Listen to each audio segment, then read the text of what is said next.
amores, estamos por aqui para fazermos o consultório de família. Coisa boa estar na sua companhia.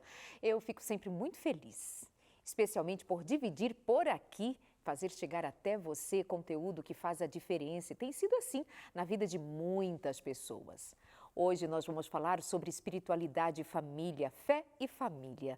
Nós vamos pensar casamento, maternidade, os desafios, mas quando principalmente o objetivo de servir a Deus, o objetivo de ensinar sobre Jesus ou mostrar, revelar Jesus aos filhos, torna-se uma possibilidade. Esse é um plano que deve ser perseguido pelo cristão, pela família cristã. Então, fica com a gente. Quem sabe essa experiência daqui é a sua experiência também. Pode ser motivacional, pode ser para você uma inspiração. Aliás, essa é a nossa intenção, inspirar você.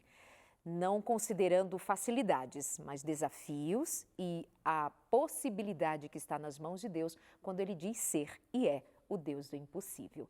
De fazer pessoas comuns, pessoas com suas dificuldades, suas limitações, seus defeitos, porque assim o temos, mas em Deus conseguirmos construir uma família que glorifique a Deus e que assim seja e permaneça. Vem com a gente? Meus convidados de hoje, um casal belíssimo, uma família lindíssima, já tem 2 filhos, Jonatas Ferreira, Rebeca Ferreira, estão aqui comigo. Bem-vindos, bom tê-los. Bom estar aqui com você, Darleide. Obrigada. A gente se acompanha há tanto tempo, né? Por internet, de longe, né? Pela televisão, e a gente está aqui hoje pertinho. Muito obrigada. Um prazer grande. Obrigada, meu amor. Obrigado, Darleide, pelo convite. Prazer retornar, reencontrar você e estar aqui na Novo Tempo. Também um abraço a todos que estão assistindo. Espero que o programa de hoje seja muito útil e inspirado. Não tenho dúvidas disso. Jonatas Ferreira, o pastor Jonatas Ferreira, pastor, teólogo, foi Arautos do Rei também. Cantou por quanto tempo na formação? 2 anos na formação. Nós gravamos o Aqui é Seu Lugar, DVD Aqui é Seu Lugar, 2005 e 2006. E também foi apresentador aqui da Novo Tempo, apresentador do programa da Lição dos Jovens, à época com o nome Código Aberto. Código Aberto, exatamente. Um programa de jovens, foi o primeiro iniciado com a ideia de estudo de Bíblia, né, para essa geração. Depois, com o tempo, ele saiu da grade, mas acho que quem pesquisar na internet... Então você foi o primeiro apresentador do Código Aberto? Nasceu com você? Com essa proposta. Na época, o diretor, pastor Milton Souza, queria um programa de jovens, me pediu, e nós saímos com a ideia do Código Aberto. À época, você e eu éramos mais jovens, né? Então... Bem mais jovens. Um tempinho atrás. Você bem mais jovem que eu. Não tanto. Ela sim, mas nós ali juntos. E foi a época que eu conheci a minha esposa. Foi exatamente a época que nós estávamos namorando. O Código Aberto meio que também nos ajudou aí a se encontrar. Eu cheguei até a ajudar. Vinha na produção. A colaborar, assim, de alguma forma. E por que eu lembro? Porque os comentários nos bastidores, assim, você viu a namorada dele, é linda. Acho que naquela época todo mundo estava querendo, né? Encaminhá-lo. Deus encaminhou muito bem. Agora vocês estão casados há quantos anos? A gente estava fazendo as contas, né? Sim. Acho que 18, né? 18 anos fizemos. 18 Uau. anos de casamento já. E aí eu perguntava para a Rebeca, a formação dela é enfermagem, e eu disse, como foi, assim, o ponto da virada para você tornar-se esposa de pastor, ser essa mulher que lá no seu Instagram, quando você vir e for segui-la, ela tem esse ideal de mostrar um estilo de vida cristão. E eu perguntava sobre alguma dificuldade, porque para algumas mulheres, para algumas famílias pastorais, há alguma queixa de assim, é desafiador ser esposa de pastor. Então, começo com você. Para você foi desafiador? Não foi. Eu abracei completamente. A partir do momento que eu sabia que ele era pastor, nós começamos a namorar, eu sempre tive assim, a intenção de me envolver completamente no ministério. Então, desde o início, ele sendo professor no NASP, eu lembro da gente trazer turmas inteiras na nossa casa, do 3º ano, para a gente passar tempo junto com os jovens. Depois no distrito pastoral, sempre tentei assim, me envolver em visitas, visitações, acampamento para jovens. Parceria total. Então, eu gostava muito de passar tempo envolvida nisso. Um segredo também é que a minha esposa, a Rebeca, antes de namorarmos, ela já era muito ativa na igreja. Então isso foi muito importante, era uma desbravadora, amava fazer as atividades da igreja. Então, acho que a transição foi natural quando você... E a questão, o chamado é o do pastor, principalmente quando ele vai sendo direcionado para algumas áreas, mas é da mulher também. Se a mulher não abraça completamente o ministério, o ministério do pastor ele fica um pouco defeituoso, né? Não é completo. Então, é muito gostoso a gente se envolver, participar. Então, eu sempre... Não foi uma dificuldade para mim. Você só abraçou e seguiu. Sim. Jonatas, o que é o fundamental para uma família cristã? Claro, nós estamos pensando numa família pastoral, mas uma família pastoral, antes de tudo, uma família normal, né? Com suas dificuldades tantas, mas ainda com o peso de conduzir outras pessoas, de acompanhar outras pessoas em suas dificuldades também, mas de modo bíblico. O que é central para nós vivermos família segundo o reino de Deus? Eu acho que a visão de ambos tem que ser unificada. Os dois têm que pensar na mesma direção, né? Uma vez eu ouvi um professor meu, o pastor Amin Rodor, ele dizia, né, que o casamento, o ministério, não é a união de duas pessoas compatíveis, necessariamente, mas duas pessoas que têm o mesmo propósito de vida. Começa aí. Agora, se duas pessoas espirituais, duas pessoas que amam a Deus, querem servir a Deus, e essas duas pessoas se unem num propósito unificado, esse casamento e essa vida familiar já começou com uma base sólida. Os problemas virão, como você mencionou, nenhuma família é isenta dos desafios que existem para a felicidade do lar, para a construção de um lar, mas quando os dois estão remando na mesma direção, né, e realmente isso faz a diferença. E aí, é claro, se Deus não está construindo a casa, em vão trabalham aqueles que estão edificando ela, né?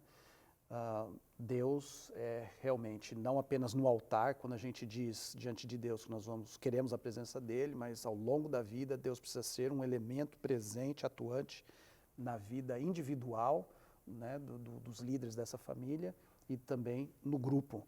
Então o lar precisa ser um lugar onde Deus está, onde ele habita, onde os anjos de Deus passeiam, e onde o Espírito Santo de Deus atua de uma forma constante. É assim que você pensa também, né, Rebeca? Sim, eu acho que é difícil falar de formação de família ou até mesmo educação se a gente não tem uma espiritualidade concisa. Parece que fica manco, né? Não progride, não vai para frente. Então, a espiritualidade, sem dúvida, é a primeira coisa a se pensar. Quando a gente fala sobre formação de família ou educação, a gente tem que pensar como que está a minha espiritualidade em primeiro ponto. Porque se ela não vai bem, se está difícil para quem tenta lutar com Deus, imagina para quem faz isso de forma sozinha, independente, né? Então, a espiritualidade é algo essencial. Eu acho que sem ela é muito mais difícil. Deus completa aquela parte, né? Então, já que ela é fundamental, e de fato o que é que nós estamos chamando de espiritualidade, pastor? Muitas vezes eu posso identificar alguém que abraça a árvore e ele está chamando aquilo de espiritualidade. Que as flores, o campo, as estrelas. Quando nós cristãos estamos nos referindo à espiritualidade, ela é prática. O que é isso? Qual é o conceito dela? O conceito dela se origina na Bíblia, então é um conceito judaico-cristão. Então, é a espiritualidade ensinada através dos livros que Moisés escreveu, os profetas, os escritos, depois do Novo Testamento, e principalmente Jesus. É assim que nós definimos espiritualidade. Então, primeiro, você tem uma parte, vamos dizer, da ideia da religião, que é Deus, você, a relação entre Deus e o homem, o pecado, justificação, e essa parte nós precisamos estar em dia com isso. Eu aceito Deus, eu aceito o sacrifício de Jesus Cristo na cruz, eu confesso os meus pecados, eu tenho uma busca verdadeira, genuína pela presença de Deus e pela salvação. Essa parte da ideia, dessa experiência abstrata entre o ser humano e Deus. Agora, a parte prática, que vai revelar os frutos dessa comunhão, dessa vivência, seria dentro de um lar, por exemplo, vista a prática, né? A prática no culto religião. familiar, na atuação do pai e da mãe. Os filhos estão constantemente assistindo a gente. Nós somos a primeira mídia dos filhos, somos nós, os pais, né?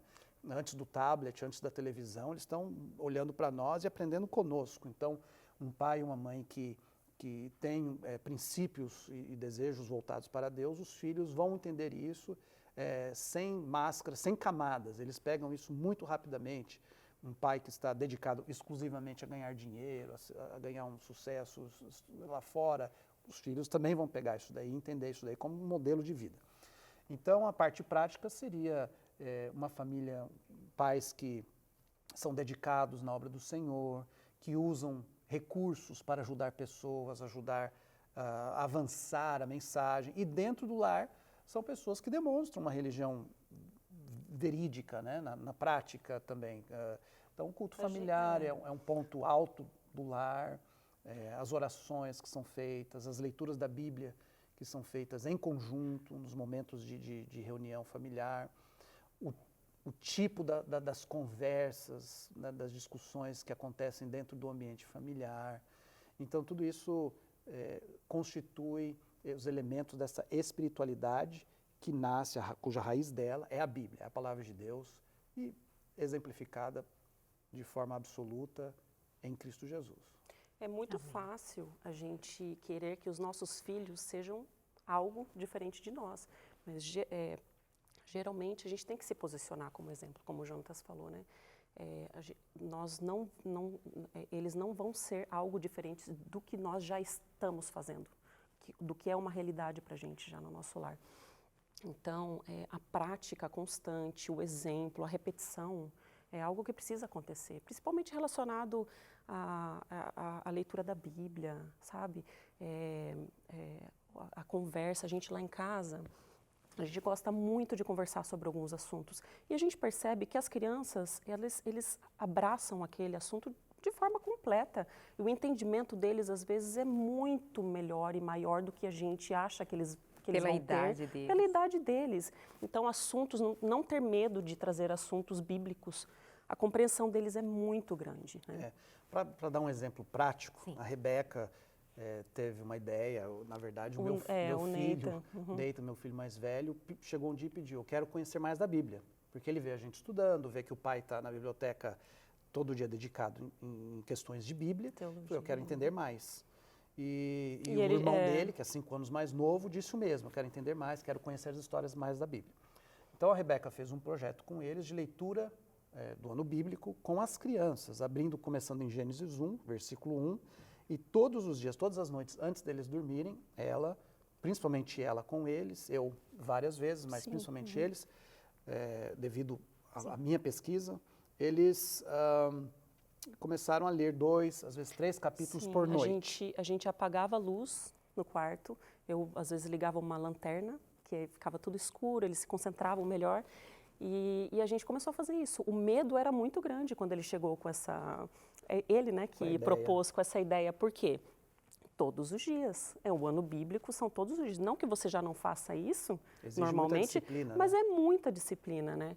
E ainda ler direto da fonte, né? Porque normalmente as crianças têm alguma coisa assim mais direcionada à linguagem delas, mais né? lúdica, uma linguagem mais simplificada. Exato. Então eu pensei, nossa, uma criança, na época que nós começamos, o Mark tinha 3 anos e o Nathan 8 anos. Eu pensei assim, como que isso vai acontecer, né? Qual vai ser a dinâmica? Mas eu comecei a perceber que era o momento mais esperado do dia. Era o momento que eles estavam deitados no escuro, ouvindo a mamãe ler a Bíblia para eles. Se tornou o clímax do dia para eles. E se algum momento, por alguma razão, não tinha, eles reclamavam. Não, mas eram... Eles iam dormir tristes. Como assim? Bravos, não vai chateados. ter a leitura da Bíblia. Então, e a gente percebeu com o tempo também, né, Rebeca, que a compreensão dos dois, de ambos, da Bíblia é muito maior do que nós antecipamos de início. Por muitas Tanto o vezes. pequeno quanto o maior. Cada um consegue extrair lições, os princípios. E alguém até uma vez falou assim, vocês não têm medo de dar, né, a Bíblia para eles assim? Nua e crua, né? Crua para eles, porque fala de guerra, fala de matança, fala de... Problemas sérios. Problemas assim, sérios. Né? E qual é a vantagem disso? A vantagem é que uma criança que é exposta à Bíblia, com 12, 15, 16 anos, ela entende a vida como a vida é. Ela entende o pecado, ela entende a maldade. Ela entende sobre pontos como confiar no ser humano, como os seres humanos são. Ela entende sobre as questões de fé, ela entende sobre a questão da luta espiritual entre o bem e o mal, que age nos bastidores, no campo invisível da realidade, mas ela vai entendendo. Então, a construção de vida, de inteligência dessa criança é muito maior. E o que nós percebemos é que, realmente, a palavra inteligência é isso mesmo. Eu acho que, ao expor a Bíblia, ao ler a Bíblia, se dedicar ao texto, a criança e nós nos tornamos mais inteligentes frente à realidade. Nós sentimos isso em casa. Por vezes, eu me lembro, assim, inúmeros dias, assim, ao terminar a Bíblia, o Nathan, que é o mais velho, o comentário dele, ele fazia a conexão de tudo, assim, ó. A visão da Bíblia é outra, sabe? Você tem o início, o meio, o fim, e você conecta. E, por vezes, a conclusão dele era: Deus é perfeito. Deus é perfeito. Olha, isso, né? Várias vezes, Deus é perfeito. Olha o que Deus fez. Olha a paciência de Deus com o povo. Olha, sabe, assim, essas conclusões, assim, que você... Nós não passamos isso para ele, foi a leitura. Foi a própria leitura de ouvir. E também o pequeno, né? E também por muitas vezes os comentários dele de 3 para 4 anos, assim, é quase que inconcebível. Eu jamais esperei que a reação dele, por ser tão novinho, fosse essa.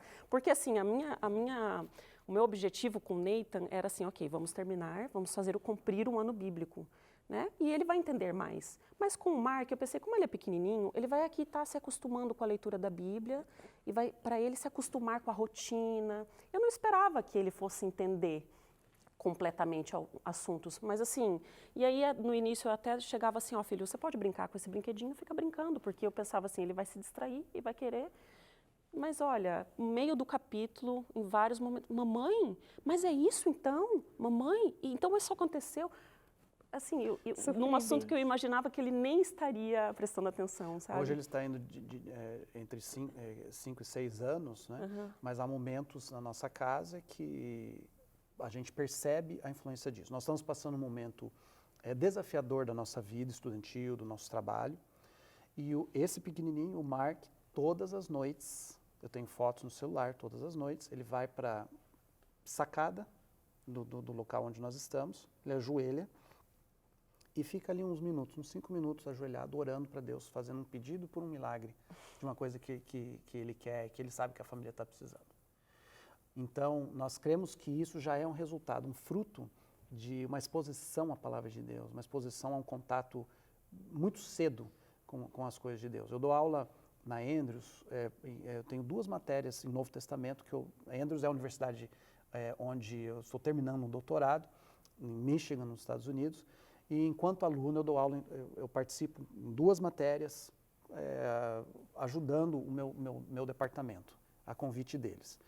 E uma parte da aula é mostrar estruturas bíblicas, como que uma narrativa, uma história se encaixa, como que ela é construída. E eles, os meninos, em casa, só de ouvir histórias da Bíblia, eles começam a fazer conexões que meus alunos de mestrado, muitas vezes, eu tenho que passar para eles, porque numa leitura inicial e primária eles não vão pegar. Então, é questão da inteligência mesmo. O Espírito Santo ele está agindo com corações que estão abertos, não é uma questão de a pessoa ter o treinamento ou não. Coração aberto, uma pessoa sincera, procurando a Deus, exposta à luz da palavra de Deus, ela vai receber algo que é muito especial. E a coisa mais gostosa que tem, Darley, nesse período aí que nós estamos falando de 2, 3 anos que ela começou esse estudo bíblico com eles, o que nós percebemos é que as brincadeiras dentro de casa, entre eles, se tornaram brincadeiras bíblicas. Então, eu lembro quando eu era pequeno, realidade deles, né? Quando eu era pequeno, eu queria ser o tal jogador de futebol. Então, quando eu brincava, eu sou fulano de tal, ou um ninja famoso, né? Da televisão, um camarada, eles brincam, de repente um é Davi, o outro é Golias, de repente um é Josué, agora um é Eliseu, Elias, e a vida deles foi se fundindo com a narrativa bíblica. Então, essa é a grande diferença, eles vão né? perdendo Eu gosto por algumas coisas que estão no contexto cultural e cada vez mais se inserindo na Bíblia, na realidade bíblica. Se torna uma extensão, né? A Bíblia Mas a gente está se torna falando uma extensão bastante da sobre isso vida. por quê? Porque isso fez uma enorme diferença em nosso lar, na educação dos nossos filhos nos últimos 3 anos. Então, é certo que o estudo da palavra de Deus desperta a inteligência, a natureza espiritual é despertada de maneira contundente. Quando você lê a Bíblia com os meninos, você estava lendo a Bíblia, você usou a expressão nua e crua, você não estava usando nenhum recurso também visual, era a leitura? A leitura somente. É óbvio que, como eles são crianças, chega um momento, textos, que até às vezes é complicado para nós, adultos, né? Que a gente tem que mudar a linguagem, ou então dar uma explicada, eles não entendem o contexto. Sim. Mas é o suficiente, porque a própria Bíblia se explica ela mesma. Então, pelo contexto, pela história, então como eles estão acompanhando a leitura assim, né, de forma sistemática todos os dias, aquilo mesmo vai fazendo parte deles, vai fazendo parte do pensamento bíblico, de como a Bíblia acontece. E chegou algum momento em que você disse assim, isso aqui eu acho que eu vou precisar recorrer ao pastor. Isso aqui, ou você já estava muito alinhada também com a profundidade da palavra? Porque às vezes chega um momento assim que você fica em dúvida, né? Será que eu estou ensinando de uma forma correta? Sempre pergunto muita coisa para ele. Então, assim, eu tentei sempre adaptar a linguagem, explicar depois da leitura que a gente fazia. E o tema que eu achei que, isso daqui vai ser complicado, o Apocalipse. Foi o que eles mais gostaram. Foi o livro preferido deles. Os tem dois. muita ação, muita história, e aparece um animal daqui. E falando de dinâmico, Apocalipse, né? e um pouco dentro do ponto que você falou logo aqui antes, né? Não tem auxílio de audiovisual. Isso. Não tem. E é interessante que por auxílio audiovisual, mídia, é uma coisa extremamente recente na história. Eu lembro quando chegou a internet a primeira vez. Quando eu era um adolescente, quando eu vi a internet, eu falei, o que é isso? Então, é uma coisa extremamente recente. A Bíblia sempre foi lida ou ouvida. Né? Por isso que o Apocalipse diz, bem-aventurado aquele que lê, aquele que ouve as palavras da profecia, porque no contexto de uma sinagoga, no contexto de uma igreja cristã primitiva do primeiro século, ela era lida lá da frente, a pessoa tem que ouvir e tentar gravar. Então, qual é a vantagem disso? Não existe atalho. Então, o número de inteligências acionadas ao mesmo tempo, quando a pessoa está exposta somente ao texto, ao ouvir o texto, pensar, meditar e extrair, inferir lições, é muito maior. Por isso, novamente, a ideia que eu acho que a inteligência se expande, porque são vários setores do cérebro trabalhando ao mesmo tempo para conduzir a um significado aquilo que você está lendo. Né? Então, não tem auxílio, não tem atalho, e nós sentimos isso. E falamos bastante da influência sobre os filhos, mas agora um pouquinho falando da influência sobre nós. Eu ia comentar. A Rebeca, eu chegava em casa e à noite, no horário que ela tinha ali, muitas vezes encontrava ela com um dicionário bíblico aberto, um comentário bíblico aberto, porque nas leituras que ela estava fazendo, a sede dela para aprofundar o seu conhecimento da palavra, enquanto ela fazia a leitura para as crianças, a sede dela e a busca dela também se aprofundaram. Eu lembro por muitas vezes, com certeza, eu lembro por muitas vezes. A nossa rotina assim é bem intensa lá, né? Estava bem intensa. Então, acaba ficando muito para ambos os lados, né? Cuidar as partes e tal. Então, no final do dia, às vezes, falando, né, pessoalmente, minha vontade não era de sentar e ler a Bíblia para as crianças. Minha vontade era ficar quieta, descansar, um dia assim, cansativo demais. Então, essa não era a minha vontade. Ou então, por muitas vezes, assim, coração apertado, com algum assunto, algum problema para resolver. Puxa, a Bíblia naquele momento, além de estar sendo bênção para eles, para mim, por muitas vezes eu lembro, eu ligava uma lanterna e eu colocava um refletor que aparecia luzinhas no teto, né? Eu lembro que às vezes eu terminava de ler nossa porção do dia e eu fazer oração com eles e ficava ali deitada, olhando para o teto. Por vezes eu chorei. Assim, obrigada, Senhor. Obrigada por esse momento, porque espero que esteja transformando o coração deles através da tua ação, mas está transformando o meu. O Senhor falou comigo hoje. Então, a bênção é multiplicada, né, para todos os membros da família. A leitura da Bíblia deve ser uma coisa inegociável na nossa família. E muito hoje tem se perdido, né? Mas a gente precisa recobrar essa busca, essa pesquisa, né, essa repetição da leitura. E o Jonatas falou sobre como essa leitura sem atalhos aciona muitos departamentos da nossa mente. Isso pode ser aplicado, por exemplo, a qualquer outra leitura, que também desperta inteligências e faz conexões, mas há algo que outras leituras não têm, como a Bíblia tem. Nós acessamos o sagrado. Deus escolheu nos escrever o que está escrito, para que por meio do que está escrito Ele seja conhecido, suas leis sejam conhecidas. Então eu costumo dizer que a gente entra num território sagrado. Sim. A gente entra em contato, a gente entra em audiência com Deus. Deus vai falar, nós vamos ouvi-lo. Só que nós somos tão desacostumados de ouvirmos a voz de Deus que precisamos nos dispor a que essa inteligência seja tomada pela inteligência do céu, a inteligência nossa, terrena, natural, seja tomada pela inteligência sobrenatural e elas se fundam. Então, a inteligência de Deus nos é comunicada pelo texto, pela palavra e pela ação do Espírito Santo que faz o conhecimento ser transformador como ele é. Então, é diferente a leitura, outras leituras, outros livros têm o seu lugar, têm a sua importância. Um ateu vai reconhecer, o religioso vai reconhecer, ok, mas ler a Bíblia é de outra dimensão. Bom, eu sabia, quando eu pedi que os convidassem, e o roteiro? Que roteiro? É só colocá-los para sentar e eu vou ouvi-los. Percebeu que eu fiquei bem quietinha?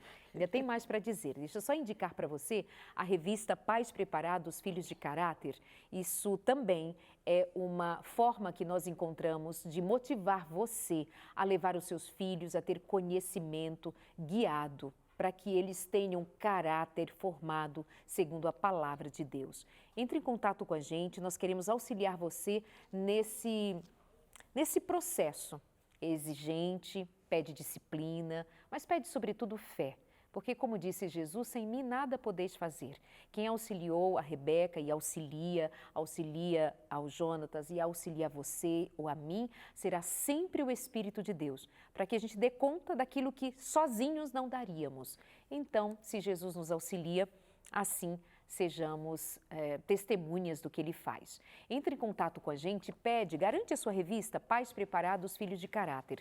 Nós mandamos para a sua casa, vai chegar pelo correio, você não precisa pagar por isso. É só um apoio ao cuidado que você deva ter com a sua família. Manda uma mensagem, ou melhor, liga para a gente no 0 Operadora 12 21 27 31 21, 12 21 27 31 21, ou manda uma mensagem no nosso WhatsApp 98244 4449, como você preferir, telefone ou WhatsApp. Nós vamos para o intervalo e na volta vamos saber um pouco mais de como é a lida desse casal com os meninos. E eu acho que em algum momento vou chamá-los aqui também para você conhecer o Nathan e o Mark. Isso? Nós vamos e voltamos, mas fica com a gente. Até já.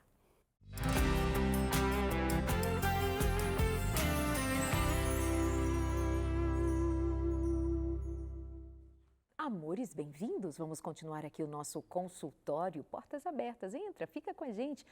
Já estava. Muito obrigada pela companhia. Hoje nós estamos falando sobre fé, espiritualidade, ensino da Bíblia, a construção, os pilares de uma família cristã, com bases na palavra de Deus, no estudo da Bíblia Sagrada, um programa de inspiração.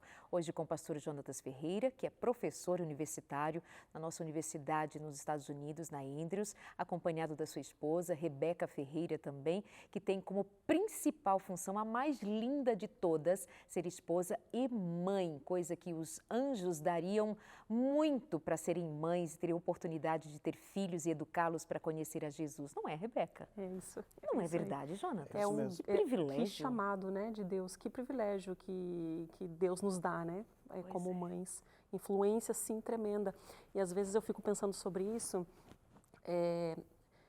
eu usando assim experiências e de outras pessoas também que eu vejo, a gente, por um momento na maternidade, a gente acha que está perdendo algo. Né? A gente está se dedicando de forma assim tão completa à maternidade que a gente acha que a gente está perdendo. Mas, sabe, o chamado de Deus é tão lindo para ser mãe que se a gente aceita completamente, a nossa vida é muito mais feliz, né? Não estamos perdendo nada, estamos ganhando, né? Ganhando alegria, felicidade, filhos, formando filhos, vidas, né? Isso é um privilégio do céu. E de alguma maneira a gente consegue perceber que há um esforço até de diminuir ao longo dos últimos tempos a qualidade do que é ser mãe, essa visão de ser mãe. De uma ideia de que justamente a mulher está perdendo de ser, mas de ser o quê? Se ser mãe é tão pleno de um milagre que se faz em nós. O que foi que aconteceu aí, né, pastor? O que há que faz com que nós percamos o brilho de ser pai, o brilho de ser mãe, que nos façam perder esse brilho de ser pai e de ser mãe? É um mundo que está configurado contra os princípios que a gente aprende da palavra de Deus, né? Então, hoje, nós temos a necessidade natural de ganhar o pão, de conseguir as coisas, mas há também uma ideia de que o sucesso da vida, né, o sonho, muitos dizem, né, o sonho americano, ou o sonho é realmente você ter propriedades, né, ganhar muito dinheiro, ter sucesso na sua profissão. O problema dessa visão, dessa marcha, né, atrás de um pelo chamado sucesso, né? Sucesso é que a pessoa que entra nesse sistema, que é uma máquina, que ela vai espremer essa pessoa. Essa pessoa até vai sair do outro lado com bastante dinheiro, mas ao longo do caminho ela perdeu riqueza, né? Existe uma diferença entre dinheiro e existe uma diferença entre dinheiro e riqueza. Ganhar dinheiro, mas vender riqueza, ou entregar riqueza para ganhar dinheiro, não é bom. O que é riqueza? Riqueza é família, riqueza é caráter, riqueza é construir filhos, edificar filhos que sejam úteis para Deus e para a sociedade, né? Então, o valor de uma mãe, o valor, principalmente a mãe, o pai também, óbvio, mas o valor de uma mãe equivale a uma extensão do braço de Deus dentro da casa. O nome de Eva na Bíblia, fazendo um paralelo já teológico, né? O nome de Eva na Bíblia, no hebraico, tem uma conexão com Deus, com o nome de Deus. O nome de Deus na Bíblia está ligada ao ser. E Eva é aquela que produz também vida e produz ser. Dentro do casal ali, Adão e Eva, a pessoa que mais tinha uma conexão com a obra de Deus, que é de criar e gerar vida, é Eva. Então, quando a mãe abre mão disso, né, de forma voluntária, digo, tá? Não por uma necessidade maior, mas de forma voluntária. Quando a mãe abre mão disso daí, ela está se desconectando de uma das principais, maiores funções que Deus deu à humanidade, né, que foi dada às mulheres, que é a capacidade de gerar vida, continuar vida e preparar essa vida para o futuro. Então, o ato criativo de Deus no Gênesis, ele é continuado principalmente através da mãe, né? Que a pessoa continua criando, continua nutrindo e estabelecendo um contexto onde a vida pode ser boa e prosperar. Que lindo. Então, eu acredito que nós devemos voltar aos princípios e reconfigurar em nossa mente o que é verdadeiramente riqueza, né? E uma vez que a gente faz isso, nós vamos nos dedicar mais àquelas coisas que são eternas.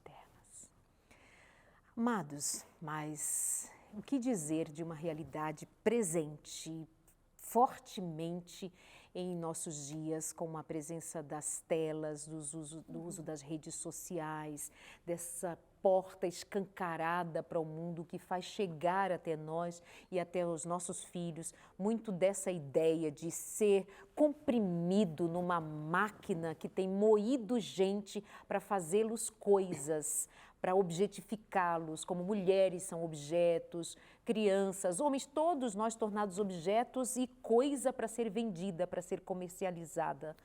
E nós estamos aqui evidenciando cada vez mais a palavra de Deus, nos permitindo sermos convidados para o reino de Deus, mas inseridos nesse mundo, quais os cuidados que devamos ter? Nós vimos num primeiro momento a Rebeca e o Jonatas contando de como eles se propuseram a ensinar a Bíblia, a Rebeca todos os dias, um ano inteiro. Foram quantos anos? Fecharam no ano bíblico? Não conseguimos, mas fizemos em 1 ano e 4 meses. 1 ano e 4 meses, a leitura com as crianças, a leitura da Bíblia ao final do dia, religiosamente. A diferença que isso faz. Se você chegou por agora, depois volta um pouquinho e assiste a primeira parte do nosso programa. Como é bonito de ver a descrição da mudança que há quando pais ensinam a palavra de Deus aos seus filhos. Mas direto da palavra, sem uso de recursos audiovisuais, enfim. Mas e o que dizer do enfrentamento que nós precisamos ter como família, como igreja, ser uma atitude coletiva, do cuidado com o uso das telas, o excesso delas, a presença delas, que tem roubado o tempo, tem roubado a atenção, tem roubado a família estar em conjunto, quando cada um da família está com o celular à mão. O que nós vamos fazer para nos ajudarmos? Então, eu convido aqui no programa com a gente a participação da Gianete Lima. Ela é líder de um departamento que nós chamamos Ministério da Mulher para a Igreja Adventista do Sétimo Dia, não somente para o país, Brasil, mas para outros 7 países da América do Sul. E é muito bom recebê-la e eu quero ouvi-la dizer sobre a campanha deste ano 2025, chamada Quebrando o Silêncio, que já é bem conhecida, mas qual é a temática principal? Gianete, bem-vinda, como vai você? Obrigada, Darleide. Que privilégio estar aqui de volta no consultório, poder ouvir coisas tão lindas aí, não é? Do pastor Jonatas, da Rebeca. Dicas e instruções que fortalecem a família, que combina muito com Quebrando o Silêncio, que tem também esse objetivo. O projeto Quebrando o Silêncio, um projeto educativo, é um projeto preventivo que leva à informação. E esse ano, de maneira muito especial, nós estamos com essa temática da violência no ambiente digital, no ambiente virtual. Nós sabemos que a internet, a tecnologia, ela trouxe muitas bênçãos e muitas facilidades para a nossa vida.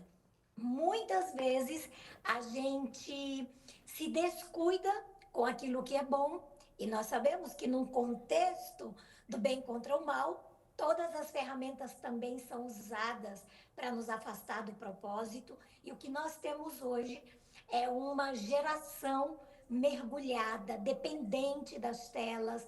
Nós temos famílias muito conectadas com o virtual, com o digital, mas muito desconectada entre si, as relações muito frágeis, ou na maioria das vezes nem existe mais essa relação, esse olhar, olho no olho. O uso excessivo, os perigos, a violência velada que está na internet, a exposição dos nossos filhos, dos nossos jovens. Então, a campanha Quebrando o Silêncio desse ano está chamando a nossa atenção para essa realidade.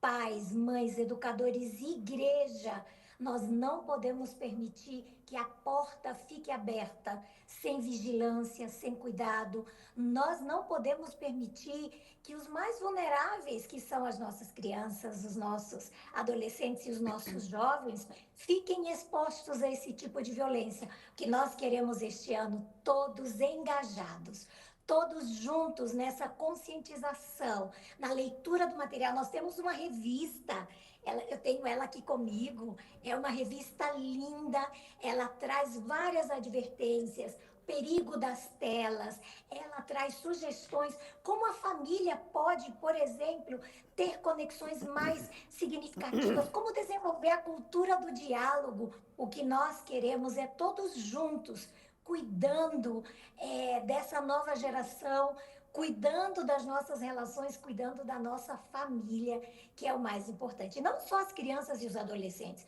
Muitas vezes nós, adultos, estamos mergulhados e vamos nos envolvendo de tal forma, minimizamos os riscos. E as pesquisas estão aí, a Unicef 2023 apresentou uma estatística que só em 2023, de cada 3 adolescentes, pelo menos um sofreu cyberbullying.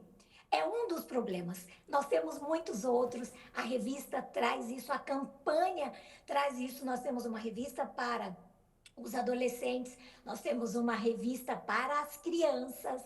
É um material elaborado por especialistas para nos ajudar a combater a violência velada que também está no mundo virtual. Proteger as nossas famílias é responsabilidade de cada um de nós. Que lindo, que bonito ver a igreja mais uma vez atenta às necessidades dessa realidade presente, não somente de apontar o erro, mas de oferecer soluções. E obviamente torna-se muito mais fácil quando coletivamente estamos unidos para fazer esse enfrentamento, ou seja, fazer o uso consciente da tecnologia disponível, que é muito favorável para ser bem aplicada, bem usada, obviamente, mas é preciso considerarmos o que tem acontecido com com essa geração e que nos envolve a todos. Então fica o convite aí da Jeanette Lima para essa campanha Quebrando o Silêncio 2025. Tem site, tem revista, tem campanha feita em todos os meios, tem na TV, tem no rádio, tem na internet, tem na igreja local com todos envolvidos. Muito obrigada por sua liderança, querida. Prazer estar contigo. Nós temos o grande dia D do Quebrando Silêncio, 23 de agosto. Todos são convidados a participar, a se envolverem. Nosso site, quebrandosilencio.org, tem muito mais para nos ajudar nessa batalha. Obrigada, lindíssima. Beijo, até um próximo encontro. Beijo. Beijo. E a gente continua por aqui no consultório de família, aproveitando ainda esse tempinho com Jonatas Ferreira e Rebeca Ferreira. Rebeca, você tem alguns projetos. Primeiro, Clube da Leitura, você tem um canal no YouTube, você tem um Instagram, onde você inspira bastante também. Em que momento você entendeu, vou fazer disso aqui um meio em que eu possa ajudar outras pessoas, outras mães, outras famílias? Eu quis estender o que eu fazia já naturalmente em casa, mas não intencionalmente. Primeiro eu comecei a compartilhar algumas coisas, pensando assim, isso aqui é legal. E muita gente começou, faz isso, explora esse tema, me ajuda, o que eu faço em relação a isso? Então começou assim a se tornar uma coisa natural. Então, o meu dia a dia, eu tento, de vez em quando, não tanto agora esse ano, mas assim, tenho tentado ao longo desses anos passar, porque é uma coisa que eu gosto, maternidade, filhos, é uma coisa que eu sinto prazer, eu me sinto menina com os meus filhos. Então a gente acaba fazendo atividades juntos, com criatividade, explorar aventuras, tudo junto. Então, em um momento assim, o Nathan era um pouco menor, e a gente gravou alguns vídeos, sempre aplicando a história da Bíblia com uma experiência de ciências, por exemplo, né? Para a gente relacionar bem aquele tema. Um canal no YouTube, né? Um canal. Não tem muitos vídeos, mas tem lá um... Iniciamos ali no período da pandemia, mas precisa retornar. Eles, na verdade, me pedem todos os dias para a gente retornar. Jesus é uma experiência, é um canal no YouTube. E aí, e o que você fazia lá? Sim, e a gente, então, debatia um tema da Bíblia. Com os meninos. Com os meninos. O Nathan mais, porque o Mark estava menorzinho na época. Mas a gente aplicava isso com uma experiência. Então, o que eu percebo hoje em dia, olhando para trás, o Nathan principalmente lembra das aplicações que eu fazia com ele, porque aquela aplicação bíblica se tornou alguma coisa real para ele. Claro. Ele experimentou aquilo, né? Por isso que o nome é Jesus uma experiência. Então, de forma geral, eu penso assim, está até escrito lá no meu Instagram, estilo de vida cristão, porque o ser cristão é realmente um estilo de vida. São tantas tantas áreas que você pode pedir ajuda de Deus e Ele atuar e você passar isso para outras pessoas. É alimentação, é educação, é maternidade, é espiritualidade, como a gente já falou aqui no início. Então, se você puder repartir isso e se isso é algo útil para alguém, puxa vida, já atendeu, né? Então já vou pedir para a produção deixar aí no vídeo, o Instagram, o canal no YouTube, onde você possa ali ter uma ideia de o que você mesmo pode fazer por aí na sua casa com seus filhos, que às vezes falta assim, por onde eu começo isso aqui?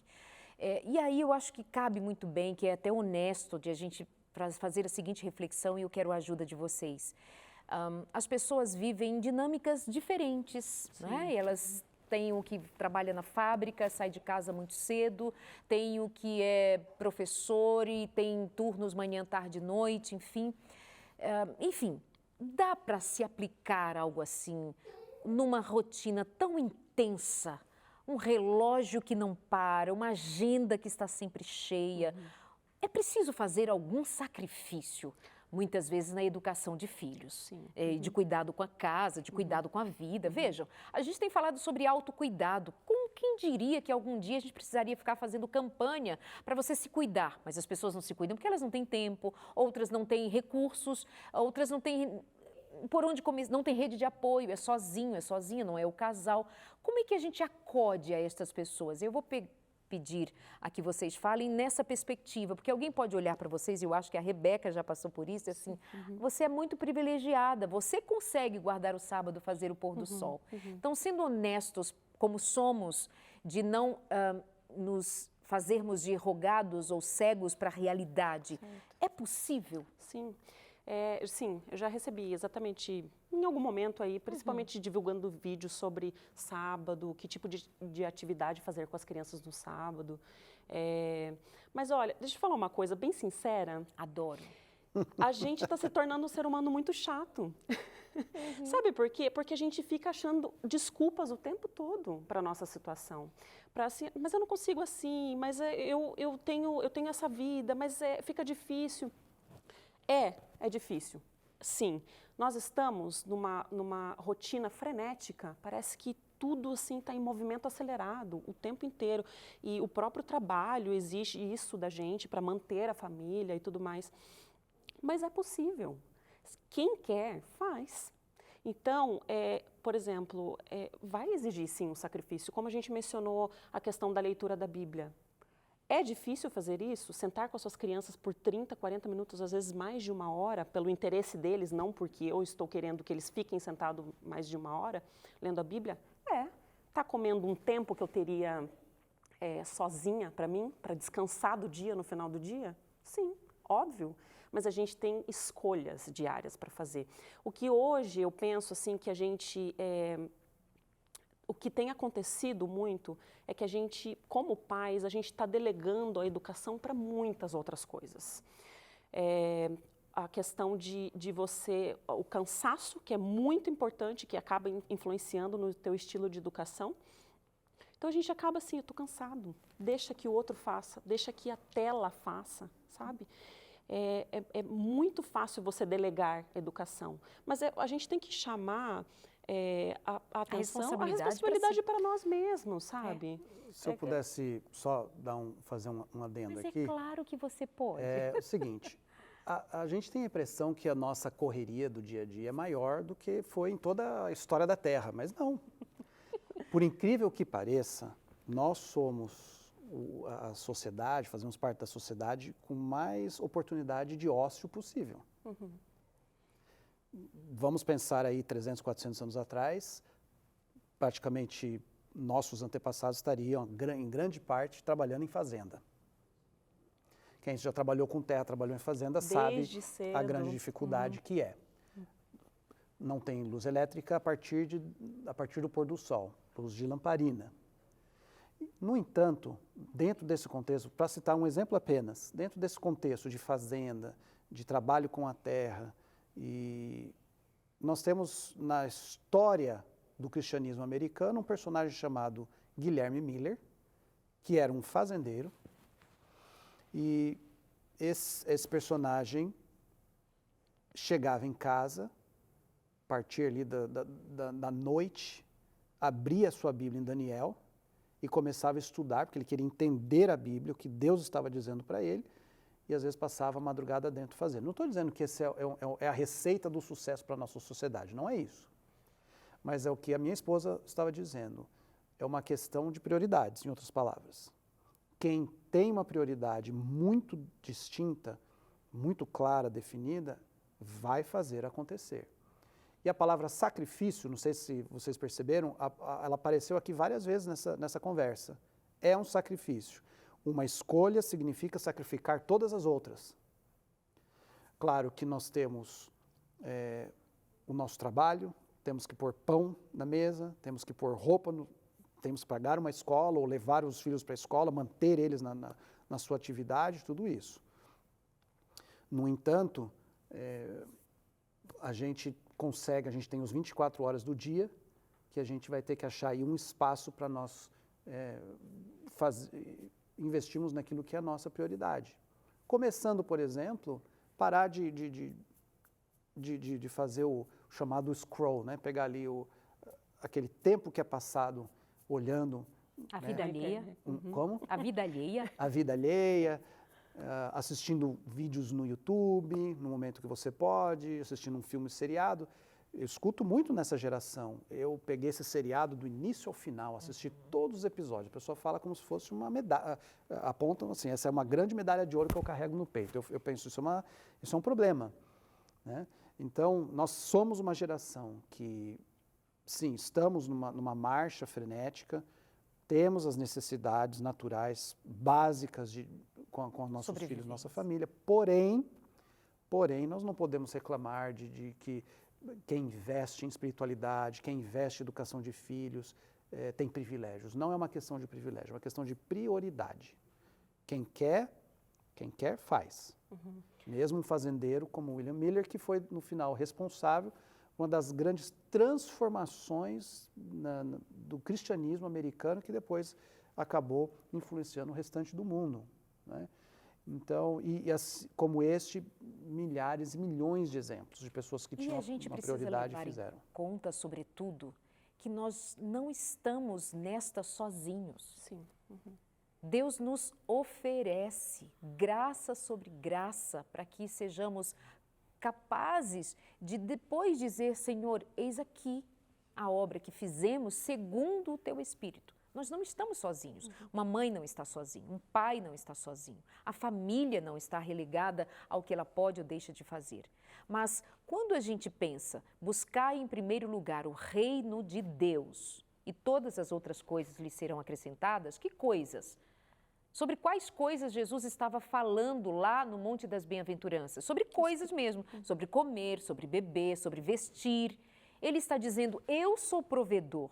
São os pagãos que correm atrás do vento, mas eu sou provedor. Busquem a mim e eu lhes abençoarei como abençoo o lírio do campo.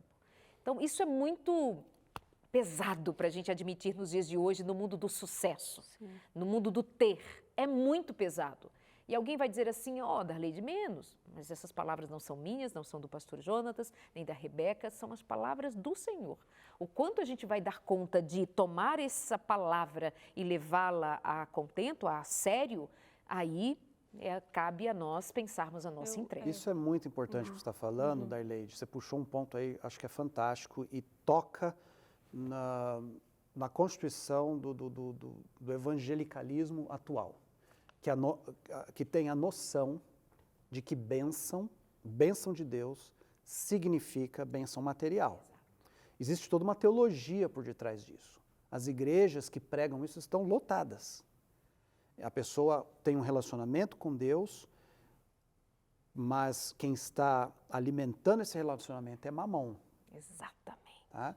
E o Novo Testamento chama isso claramente, Efésios, de idolatria. Então, olhando para Jesus, e Jesus diz o seguinte, em outras palavras, esse texto que você citou, né, de Mateus capítulo 6, essa teologia está errada. Nós precisamos buscar a Deus em primeiro lugar, as coisas de Deus em primeiro lugar, reconfigurar as nossas prioridades, e Deus promete que o resto Ele vai oferecer, E ao fazermos isso, nós vamos experimentar grandes milagres na nossa vida. E a palavra sacrifício é uma palavra que tem que ser praticada no dia a dia por todo aquele que quer entrar no céu e quer entregar os seus filhos também para Jesus no dia que ele que aparecer nas nuvens. A gente, você vê, nós comentamos aqui sobre Você espiritualidade. acredita que eu preciso ir embora? Então, só terminando, sobre espiritualidade, aceitação do teu chamado e delegar, não delegar a sua educação a outro. Então, como a Janete, né, mencionou assim, não telas, limitar telas, não, sabe, a educação precisa vir de você, de nós. Eu preciso ir com essa vontade de querer ficar, e eu acho que a gente já pode fazer mais um programa, fazer assim, pessoal no YouTube, deixa lá, se quiser que eles voltem, vocês peçam, se não pedirem, não tem nada a ver com a gente isso, não volta. Mas se disser, todo mundo lá disser, eu quero, traz de volta, a gente continua, porque é papo que rende muito. Beijo, meus amores, muito obrigada por Muito isso, obrigada viu? também. Fica aqui um programa de inspiração, até semana que vem, tchau.